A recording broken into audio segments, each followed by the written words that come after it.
महाबळेश्वर तालुक्यात अतिवृष्टीचा फटका, नावली गावातील काही भाग खचला, प्रशासनाकडून नागरिकांचे सुरक्षित स्थलांतर. महाबळेश्वर तालुक्यात सुरू असलेल्या मुसळधार पावसामुळे नावली गावातील वरच्या बाजूचा काही भाग झाडासह खचून रस्त्यावर मलबा वाहून आला. या घटनेनंतर प्रशासनाने तातडीने घटनास्थळी धाव घेत परिस्थिती नियंत्रणात आणत नागरिकांचे सुरक्षित ठिकाणी स्थलांतर केले आहे. तहसीलदार सचिन मस्के यांनी सांगितले की घटनेमुळे गावाला कोणताही धोका नसून नागरिकांनी अफवांवर विश्वास ठेवू नये किंवा अफवा पसरवू नयेत. मलबा हटविण्याचे काम युद्धपातळीवर सुरू असून प्रशासन परिस्थितीवर बारकाईने लक्ष ठेवून आहे.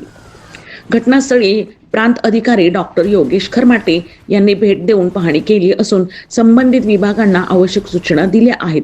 जिल्हाधिकारी संतोष पाटील यांच्या निर्देशनानुसार सार्वजनिक बांधकाम विभाग, PWD व ग्रामीण पाणीपुरवठा विभागाचे अभियंते गावातील पाण्याच्या टाकीची प्रत्यक्ष पाहणी करून सुरक्षिततेच्या दृष्टीने आवश्यक उपाययोजना करत आहेत. घटनास्थळाजवळील 4 घरांपैकी एक घर बंद असून उर्वरित 3 घरातील नागरिकांना सुरक्षित स्थळी हलविण्यात आले आहे. प्रशासनाकडून परिसरावर सातत्याने नजर ठेवण्यात येत असून परिस्थिती पूर्णपणे नियंत्रणात असल्याने प्रशासनाचे स्पष्ट केले आहे. महाराष्ट्र एक्सप्रेस न्यूजसाठी सातारा प्रतिनिधी प्रवीण नवघरे यांचा रिपोर्ट. नमस्कार, मी तहसीलदार महाबळेश्वर तालुक्यामध्ये नावली या गावामध्ये आज सकाळी अतिवृष्टीमुळे गावाच्या वरच्या बाजूचा काही भाग झाडासकट खचून रस्त्यावरती त्याचा मलबा वाहून आलेला आहे. त्याच बाजूला सदर गावाची पाण्याची टाकी आहे. सदर मलबा हटवण्याचे काम या ठिकाणी सुरू आहे. सर्व प्रशासन बाकी समजल्यानंतर पूर्ण प्रशासन या ठिकाणी हजर आहे. तलाठी, मंडळ अधिकारी, कोतवाल, पोलीस पाटील, मी स्वतः तसेच मान्य उपविभागाधिकारी वाई यांनी स्वतः या ठिकाणी समक्ष पाहणी केलेली आहे. तसेच मान्य जिल्हाधिकारी साहेब वेळोवेळी फोनद्वारे या ठिकाणी आढावा घेत आहेत. मलबा हटवण्याचं काम सुरू आहे.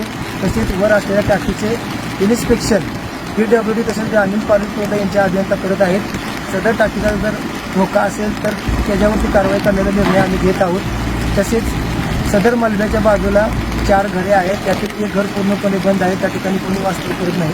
आणि 3 घरातील लोकांना आम्ही समजावून आता याच गावामध्ये स्थलांतरित करत आहोत. तरी प्रशासन पूर्ण सगळ्या गोष्टीवर लक्ष ठेवून आहे.